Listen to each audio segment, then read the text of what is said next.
Gente, vamos passar agora então à ortodoxia oriental. Por que nós temos que obrigatoriamente falar da Igreja Ortodoxa Oriental agora? Porque ela vai surgir. Só por isso. Né? Que ano houve a separação da Igreja, que era uma só até esse período aí? Alguém lembra? Quando foi? Não. Alguém lembra assim de cabeça? Não falamos ainda sobre isso. Mas às vezes as pessoas sabem, né? Porque é o grande cisma entre a Igreja do Ocidente e a Igreja do Oriente. Isso foi no ano 1054, então é no fim aqui do nosso período. Certo? É claro que a coisa vai piorando ao longo do tempo, isso não acontece de repente. Certo? Todas as vezes que nós falamos da Igreja Oriental até agora, nós sempre nos referimos a ela como uma igreja só. Como uma igreja unida, né? A Igreja Católica Romana. Era uma igreja só, a Igreja Católica, não romana, a Igreja Católica. Católica e ortodoxa. Porque um problema nessa divisão que houve entre catolicismo romano e ortodoxia oriental é que um ficou com raiva do nome que o outro pegou. Por quê? Porque os católicos não se consideram menos ortodoxos do que os orientais. E os orientais não se consideram menos católicos do que os romanos. Né? Então são nomes assim que cada um roubou para si e que realmente não faz muito sentido, porque na verdade católico não é adequado, porque você tem duas igrejas, não é uma igreja universal. E, na verdade, você tem até mais, porque tem aquelas outras, de outras divisões anteriores. E ortodoxa também não é adequado, porque a ortodoxa oriental não é a única que segue aquela ortodoxia dos concílios. Certo? Não, começou no Oriente, porque todos os concílios foram no Oriente. É interessante isso. É interessante que todos os concílios que valeram para a igreja como um todo, todos eles ocorreram no Oriente. Não sei porquê, né? Mas aconteceu assim, né? Começa já as diferenças entre esses dois lados começam gradativamente. E uma diferença básica é a diferença de língua. A igreja do Ocidente foi migrando para utilizar o latim e a igreja oriental permaneceu com o grego, né? Permaneceu com o grego. Então alguém já disse que os dois lados não conseguiam se entender porque eles não conseguiam se entender. Captaram? Né? Porque para os romanos parecia que os outros estavam falando grego. A igreja oriental, a igreja ortodoxa oriental, ela gosta de se intitular como a igreja dos 7 concílios. É fácil de lembrar dos 7 concílios, alguns nós vimos em detalhe. É fácil de lembrar o que eles trataram. Niceia e Constantinopla, os dois primeiros, trataram da Trindade, doutrina da Trindade. Principalmente, tem outras coisas subsidiárias, mas para a gente lembrar a principal coisa que foi definida ali, né? Os outros todos, Éfeso, Calcedônia, Constantinopla II, Constantinopla III, todos eles trataram da doutrina de Cristo. Lembram que eu falei que Calcedônia não resolveu, que no Oriente continuou a briga na questão das duas naturezas de Cristo, e aí toda hora tinha que convocar um outro concílio, porque não havia acordo, e só no Ocidente, de cara, isso eu falei também, de cara, a Calcedônia foi aceita no Ocidente. Né? Cristo tem duas naturezas, a natureza humana e a natureza divina, independentes na mesma pessoa. E, por último, o último concílio, Niceia II, em 787, tratou dos ícones. Depois nós vamos falar disso. E aí a gente tem uma primeira característica. A Igreja Oriental, ela se considera a Igreja dos 7 concílios porque eles são extremamente cuidadosos em nunca modificar nenhuma decisão de um concílio. Então essa é a primeira característica da Igreja Oriental. Gravem isso na cabeça. Ela não muda. Ela não muda nunca. Ela é sempre igual. Isso foi crescendo, eu já falei para vocês que eles achavam que os ocidentais pensavam demais, iam longe demais. Eles não, eles sempre defenderam o mistério, uma coisa assim, só que eles ficaram tão no mistério que não evoluíram mais nada. Então ela não muda, ela é sempre igual. Os teólogos da Igreja Oriental, todos os pais, ela compartilha com a Igreja Ocidental até Agostinho. Até Agostinho. Porque Agostinho é do Ocidente. A Igreja Oriental não reconhece Agostinho. Certo? Agostinho já é um teólogo do Ocidente.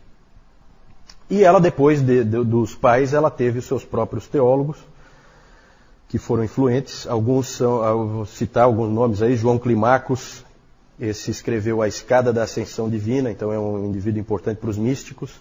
Mais tarde nós vamos falar dos místicos, do cristianismo místico.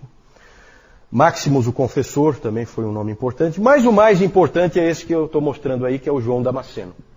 João de Damasco. Por isso João Damasceno. Esse Damasceno é o cara que é de Damasco, da cidade de Damasco. Damasco, capital da... Hoje de manhã, da onde? Síria, exatamente. Antioquia fica na Síria também, mas não é a capital. A capital, Damasco. O Newton falou hoje de manhã do Naamã, né? Naamã, onde é que morava o Naamã? Em Damasco, na Síria. Então isso aí é uma cidade muito antiga, né? Que já existia lá nos tempos do Velho Testamento. João Damasceno, ele nasceu numa família cristã, viveu no 7º e 8º séculos, já sob a Síria já tomada por quem? Quando ele nasceu. A Síria já estava tomada pelos...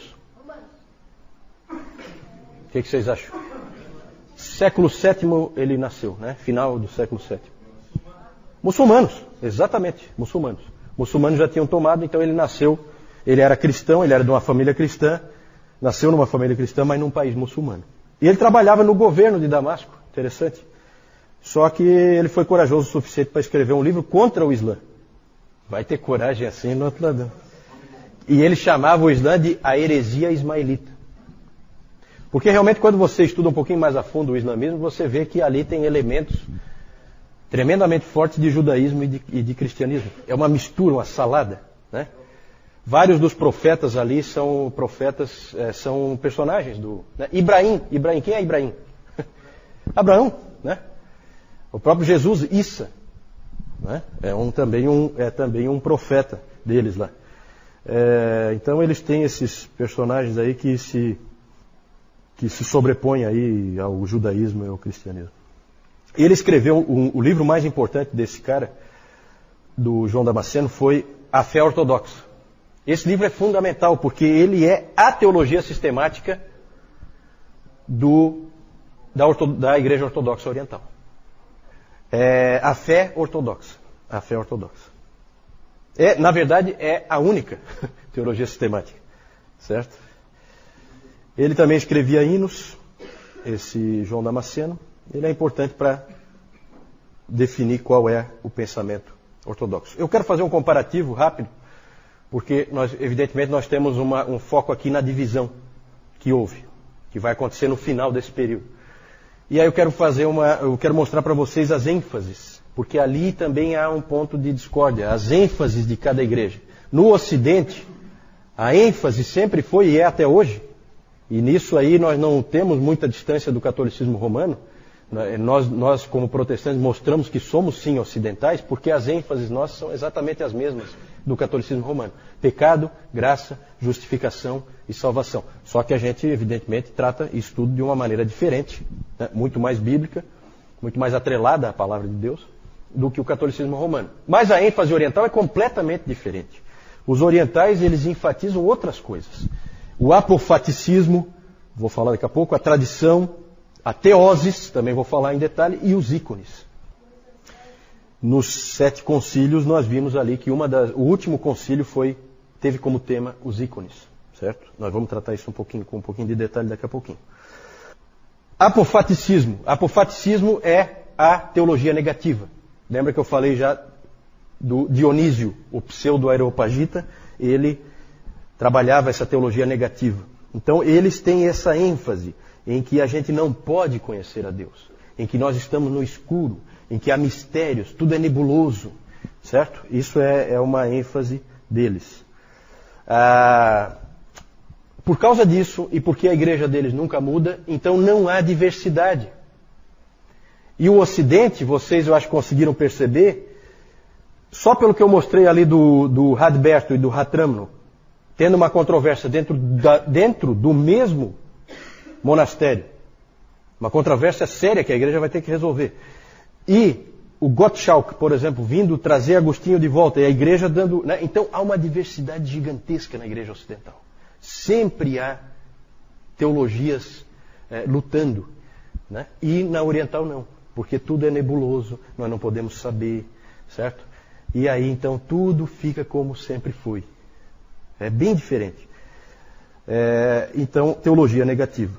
ênfase no mistério e na sombra em vez da luz. Tradição. O Ocidente também valorizou a tradição. Só que, como eu acabei de falar, no Ocidente fica essa coisa, toda hora aparece alguém que questiona a tradição. E diz, não, isso não é assim, isso deveria ser assado. E vai aparecendo esse tipo de conflito. No Oriente, jamais. A tradição no Oriente é diferente. Para eles, a tradição nada mais é do que a voz do Espírito. E eles dizem que em cada um daqueles 7 concílios repetiu-se o Pentecostes. Por mais que houvesse problemas ali, dificuldades, por fim o Espírito Santo tomou conta daqueles homens e o que eles decidiram é a palavra do Espírito Santo. Então vejam que é uma ênfase completamente diferente que nós não temos aqui no Ocidente. Nem o catolicismo romano, nem o protestantismo. Certo? A tradição deles é diferente e está em pé de igualdade com as Escrituras. Claro que se é uma repetição do Pentecostes e é o Espírito Santo falando, evidentemente que o Espírito Santo escrevendo ou falando agora no concílio, dá no mesmo. Sendo ele, a autoridade é dele. Certo? Então é assim que eles veem. Alterar uma decisão dos concílios, então, seria como alterar as Escrituras para nós. E por isso eles não alteram. Entenderam? É fácil de entender, né? Se a gente estuda um pouquinho e a gente simplifica, assim como eu estou simplificando aqui, a gente começa a entender um pouco o porquê de cada coisa. Uma coisa está ligada na outra. Certo? Mas vejam que é completamente diferente. Né? Já dá para ver que mais cedo ou mais tarde ia dividir, ou já estava dividido. Essa que é a verdade, já estava dividido. Não formalmente, mas estava dividido, porque pensam totalmente diferente. A revelação não é somente pelas Escrituras e muito menos através do Papa. Eles não têm Papa. A revelação é por meio da Igreja. Eles sempre pensaram assim. É a Igreja. Teoses. O que é a teoses? Teoses é o meio de salvação para a ortodoxia oriental. Eles são salvos pela teoses. O que é a teose? O que quer dizer isso? Significa uma palavra que significa deificação. Deificação. Atanásio disse o seguinte, Atanásio é fundamental para a ortodoxia oriental, tá? Atanásio disse o seguinte, Deus se fez homem para que o homem pudesse tornar-se Deus. Para eles isso é muito importante. Você vai aos poucos sendo transformado à imagem e semelhança de Deus. E nós temos um texto bíblico que mais ou menos puxa nessa direção, né? Qual é? Alguém lembra? Um texto bíblico que puxa nessa direção, de que o homem vai se transformando ou é transformado em Deus, como Atanásio colocou aqui. Deus se fez homem para que o homem pudesse tornar-se Deus. Não, é aquele do 2 Pedro 1,4. Né? Alguém abre aí para nós, 2 Pedro 1,4? Participantes da natureza divina. Lembra desse? Esse pedacinho, acho que a maioria lembra. Esse aí, eu achava que todo mundo conhecia, mas o Newton, não sei, vou ter que consultar o Newton para ver se todo mundo conhece. Não, só um minutinho, para pegar, né? Alguém achou aí? Denise, achou? Pelas quais nos têm sido doadas as suas preciosas e muito grandes promessas, para que por elas vos torneis coparticipantes da natureza divina, livrando-vos da corrupção das paixões que há no mundo. Vos torneis coparticipantes da natureza divina. Para eles essa é a salvação, é você se tornar coparticipante da natureza divina. Para o Ocidente isso aí soa estranho. O Ocidente não gosta muito dessa linguagem. Existem, claro, ideias parecidas, nós temos conceitos parecidos com esse, mas para nós soa um pouquinho herege essa maneira de falar. Né? Na verdade, eles têm um entendimento claro disso aí, mas para o ocidental soa estranho, soa como uma heresia. Há pessoas no Ocidente que constroem em cima dessa ideia, geralmente são místicos, mas não é bem aceita normalmente no Ocidente, ela tem uma certa resistência. No Oriente é praticamente o meio de salvação. Vou falar dos ícones. O uso dos ícones. O que são os ícones? Ícones são as imagens de Cristo e dos santos. Quando um protestante vai para uma igreja oriental, na Rússia, principalmente na Rússia, né? Hoje a ortodoxia oriental, o forte dela está na Rússia. Constantinopla não existe mais, chama-se Istambul, e é muçulmano até o último fio do cabelo. Então a ortodoxia, o grande centro da ortodoxia é a Rússia. E o cara se assusta quando entra lá, porque é tanta imagem, e tanta pintura, e tanta estátua, que realmente assusta. Para eles é muito importante essas figuras, essas imagens, que são chamadas de ícones. Elas estão em todo lugar. Geralmente no centro dos templos deles, há uma figura de Cristo, que é a mais central. E uma coisa interessante é que você dificilmente vai encontrar uma imagem de Cristo crucificado. Oi. Sim, no catolicismo romano também existem muitas imagens, mas ali no Oriente é um absurdo. Eles consideram muito importante as imagens dos santos e de Cristo. E no caso do... Oi. Não, é aquela padrão mais ou menos. Depois o João vai mostrar uma ali. Não é muito diferente, não. Porque no início era uma igreja só, né? Aí depois é que vai... Né? Geralmente no centro, então, tem essa imagem e é diferente do Ocidente. No Ocidente costuma-se muito representar Cristo na cruz. Cristo crucificado. Raramente no Oriente você vai ver essa imagem. Ela não existe. Cristo é sempre apresentado como o chamado Cristo Pantocrator. Pantocrator. O Senhor de todas as coisas. Então é um Cristo rei. Ele sempre põe um Cristo que é um rei. No Oriente houve um problema muito sério nessa questão dos ícones. Houve um problema dos iconoclastas. O que é um iconoclasta? Eikon, tem na Bíblia, né? Eikon. Ele é a imagem do Deus invisível. Ele é o ícone do Deus invisível. Né? Não é Colossenses 1,15? Ele é a imagem do Deus invisível. Vai ver lá no grego, é Eikon. Então, o iconoclasta, Eikon é uma imagem, e clastos é quebrar. Então os iconoclastas são os que quebram imagens. E houve um problema muito sério. Levantou-se pelo século VII e VIII, principalmente no século VIII, apareceram esses iconoclastas, que eram indivíduos que achavam que não podia ter essas imagens.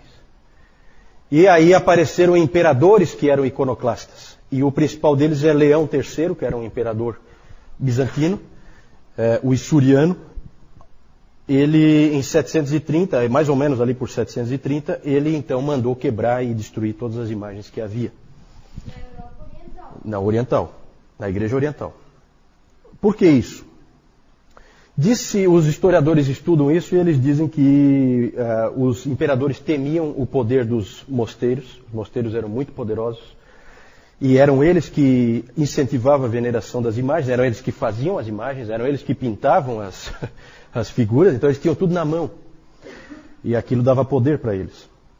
Outra coisa que se imagina também que tenha provocado a iconoclastia, o ataque às imagens, pode ter sido, esse violento, né? Pode ter sido por causa da influência muçulmana, que os muçulmanos estavam ali muito perto, e muçulmano não tem imagem em hipótese alguma.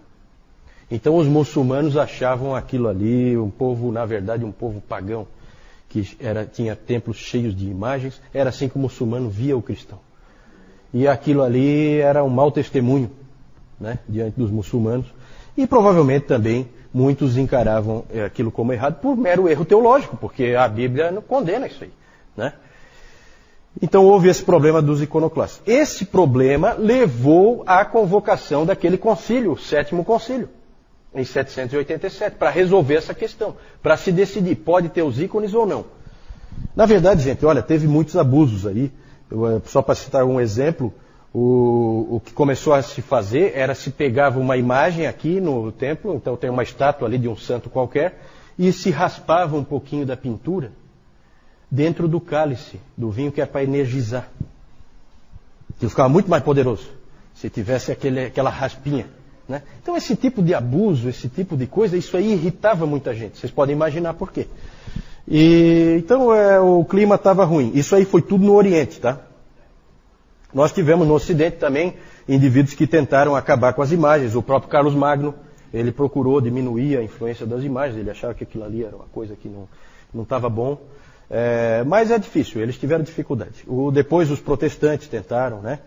o Lutero, o Calvino. Lutero nem tanto, Lutero mais ou menos. Lutero uma boa parcela, mas se você vai numa igreja luterana, eles toleram melhor algumas imagens, principalmente da cruz e tal, né?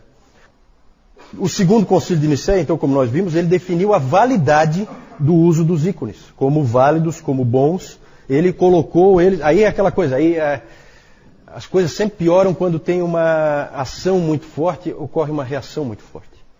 E aí eles colocaram os ícones em pé de igualdade com a palavra escrita.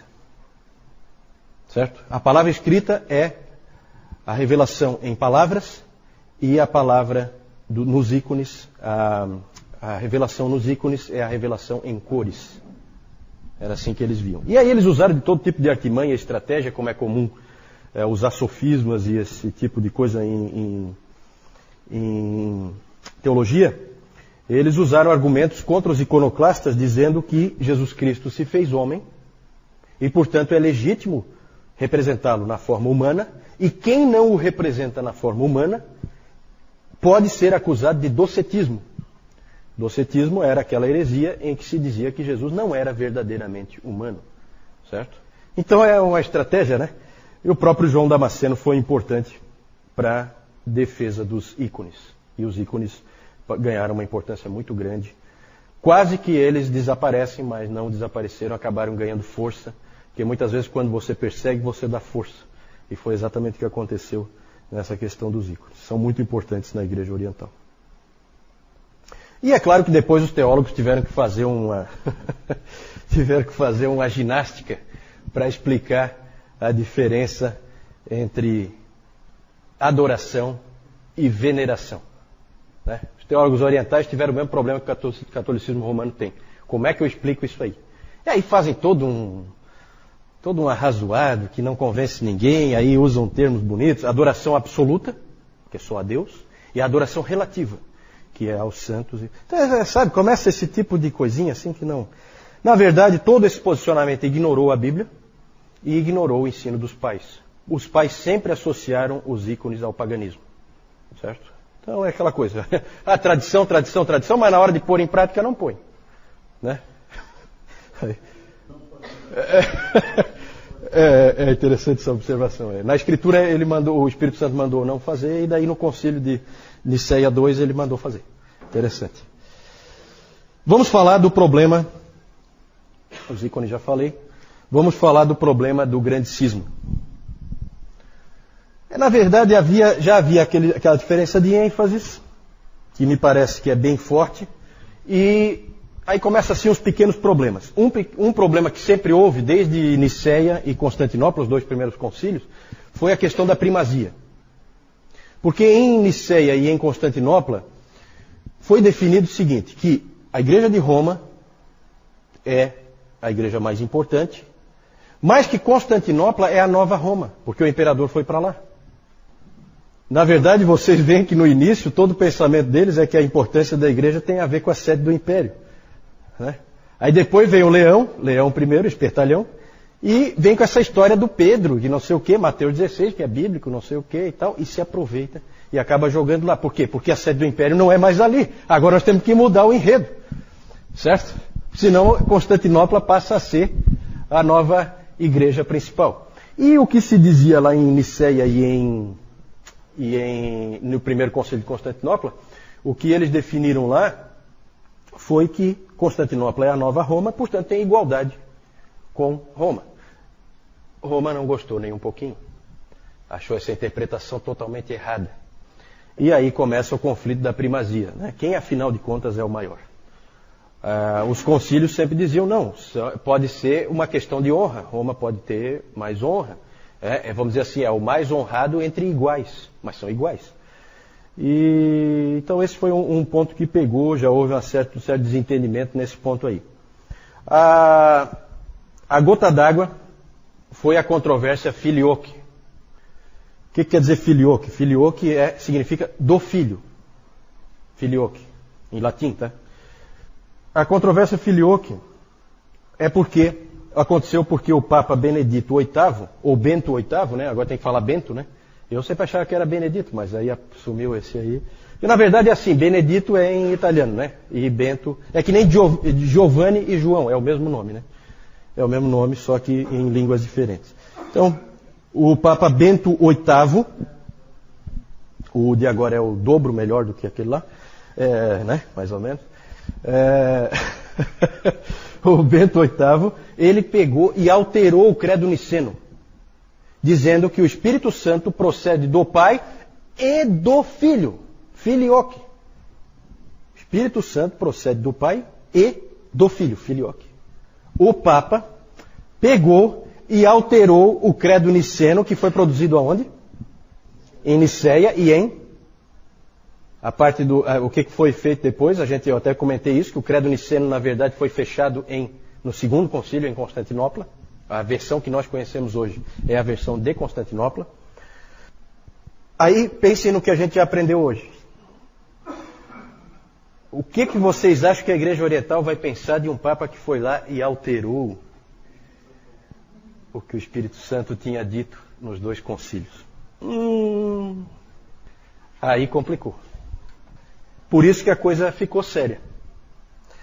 Porque para a Igreja Ocidental, o Papa pode fazer o que bem entender, é a autoridade absoluta, o vigário de Deus na terra, pode fazer o que bem entender, está sempre certo.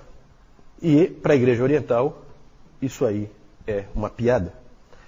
Então, ali houve uma controvérsia muito grande e o número de tratados escritos sobre esse assunto é gigantesco, dos 2 lados. Né? Então, são coisas assim que viram controvérsias gigantescas.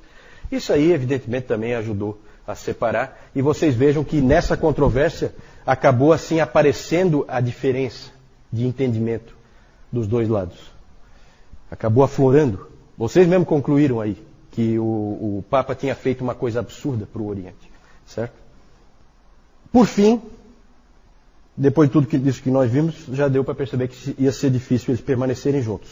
Houve uma separação temporária no 9º século, que acabaram se acertando, e em 1054 o cardeal Humberto foi enviado pelo Papa Leão IX, e aí tem umas coisas tão confusas na história da igreja, eu não quero entrar em detalhe, mas o cardeal Humberto foi emissário do Papa, ele tinha autoridade do Papa, ele foi até lá em Constantinopla e ele foi lá para ter um entendimento com o Miguel Cerulário, que era o patriarca de Constantinopla, e os 2 acabaram brigando lá e um excomungou o outro.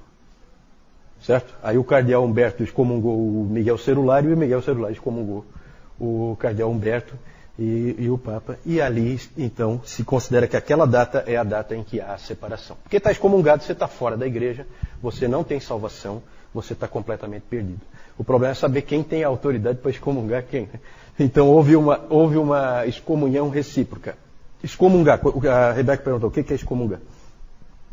Excomunhão é tirar alguém dos benefícios da igreja, é impedir que ele seja beneficiado pelas coisas da igreja. Ele não participa mais da ceia e, portanto, ele está fora da igreja e ele está perdido. Né? Ele está condenado.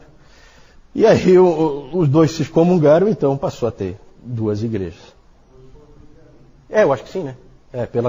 Eu acho que foram. E o interessante é assim, né? Porque aí as coisas confusas, eu não queria entrar nisso, mas quando o cardeal Humberto chegou lá, o Papa Leão IX tinha morrido, mas ele não sabia. Então há quem diga que não valeu. Porque o emissário do Papa não podia ser emissário do Papa se o Papa está morto. Então não valeu a excomunhão do Humberto. O Humberto não podia ter excomungado. Então umas discussões assim esquisitas. Uma coisa. Depois disso, gente, um monte de anátemas para todo lado. Isso é uma fraternidade, uma coisa bonita. Bonito isso. Né? Era anátema para todo lado, era bula papal, detonando com os caras de Constantinopla, do outro lado vinha também. Olha, exemplo, né? Os anátemas só foram removidos em 1965. Olha só, gente. Olha só. Quase 1000 anos depois, os anátemas foram removidos. O cisma persiste até hoje. É claro que o ataque dos cruzados a Constantinopla, que nós vamos ver mais para frente, o ataque dos cruzados a Constantinopla foi o golpe final. Ali não teve mais jeito, não tinha mais como eles se entenderem. João. Aqui, como já está dizendo, nós temos a figura de João Damasceno, né? Ele que foi o que escreveu a fé ortodoxa, que é a teologia sistemática, foi a única que existiu lá daquele período oriental ali, né?